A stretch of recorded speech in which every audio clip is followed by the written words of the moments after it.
So we're going to Maneki, which is the oldest Japanese restaurant here in Seattle. I will be talking to Jean Nakayama. She's been coming here since she was a little kid and now is running this place, continuing the legacy of this 100-year-old restaurant and serving the Japanese community. Welcome, Sheldon. Thank you for having me. Oh, you have a reservation today? No reservation, but I can scrub dishes if I want one. We're right in the middle of the sushi bar. The very first sushi bar in Seattle. Maki lesson 101. Oh gosh. Yeah. Where'd you learn to roll sushi? Here. Here? It happens when somebody doesn't show up for work. So we're going to make spicy tuna roll, tuna ahi. We try to make it very fierce, and then you gotta roll. And it's done. It's like the sushi machines that they have at the conveyor belt places. All right. I can see you. We use real crab mixed with mayonnaise. Back in the 70s, there's no such thing as mayonnaise, rice, and crab. That combination did not stick. We had this one fellow from Hawaii, and he said, I want a crab roll. My husband made it. Oh, this is quite good. And so you add the avocados, the cucumber, and then you have the crab. There you go. And Moment of truth. same technique. Okay, you do it that way.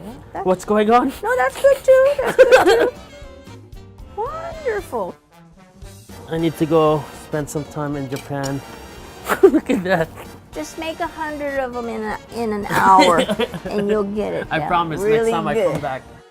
The restaurant is 100 years old though. 113. 113, but this is not the original location. The original location is half a block up the hill. This is the Nihon Machi. Nihon Machi area. Japantown. Japantown we so to had. say. But this was a place where everyone spoke Japanese. Oh, everyone here. spoke Japanese. Like what you said, there were tea houses here. We had a theater, pastry shops. The original location, it was there until the World War II. Pearl Harbor came and everybody of Japanese ancestry had to go to camp because they put it out that order. You had 3 days to pack up. It brought a big shock to the community. And so Maneki was used as storage for all their things, but it was a very hard deal for everybody. Yeah. The original Maneki was heavily damaged, and so then this space was available.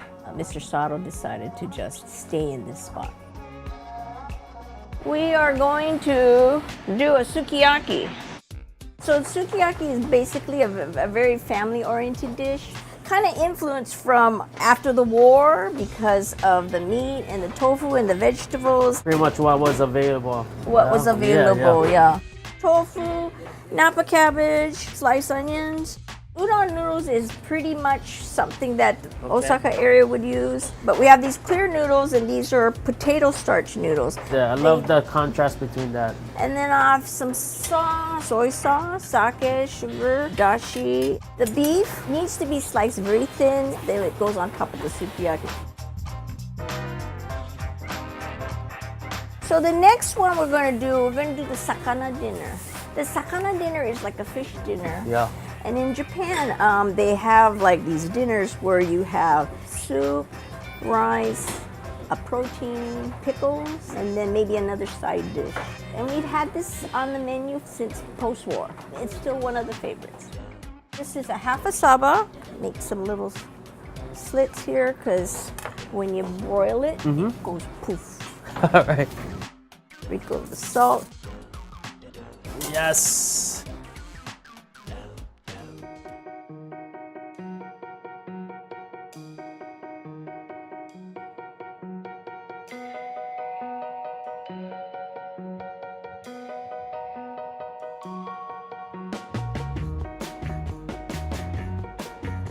Itadakimasu.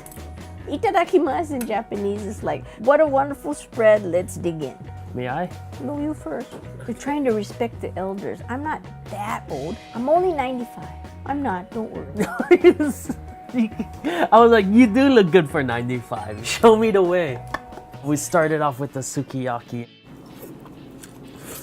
Oh, I love these one-pot dishes. Umami from the mushrooms, the hardiness from the takenoko or the bamboo shoots, the contrast of the two noodles, hearty feel, and then the crunchiness to it. Then we have the grilled saba. Japanese diet in the old days was rice, you have miso soup, something fried, something that's grilled, that's a protein, and then this was a little bit of a delicacy. So the saba. The skin crispy over And the it top. needs to be crispy too. Yeah, here you go. I love fatty, oily Fish. pickled cucumber with some shrimp in it. That's what's amazing about Japanese cuisine is the balance of everything. There's always something that's contrasting against the other. Yes, it is. You're here every night still. I am. And very honored because we have so many regular customers. You know, they come here for their birthdays or for first date, after dinner wedding thing. And sometimes we have like 4 generations at the table. There's a lot of people that think that Maneki's more, you know, like their own home. So many stories. Yeah, if these walls could talk. We did have a dishwasher. His name was Takeo Miki. While he was going to university, he did wash dishes here, and then he went back to Japan, became prime minister, That's amazing. Maybe I can start washing dishes tomorrow. and become prime minister of Hawaii. One of the other stories we have about Maneki, Bill Gates came, and mom, we call her mom because, you know, when you need something, then you go to her. She actually carded him because he looked so young. And everybody was like, do you know who you're carding? She says, I don't care. He looks too young to be ordering a drink. Mom's 87 this year, and she's been with Maneki ever since back in the 60s or so. So, She still Maneki- tends bar twice a week, and she basically knows everybody in the Japanese community. How is the Japanese community in Seattle nowadays? It's spread out. There's no restrictions on where you could live. In the old days, we had the Japantown here. You weren't allowed to live in certain neighborhoods. When we had the remodel of the whole building, we had new landlords.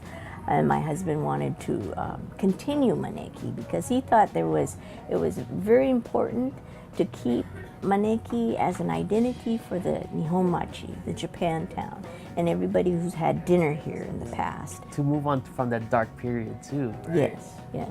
The food brings back memories, and we try to prepare the food from our heart to relay to our customers. So a spot like this becomes home again.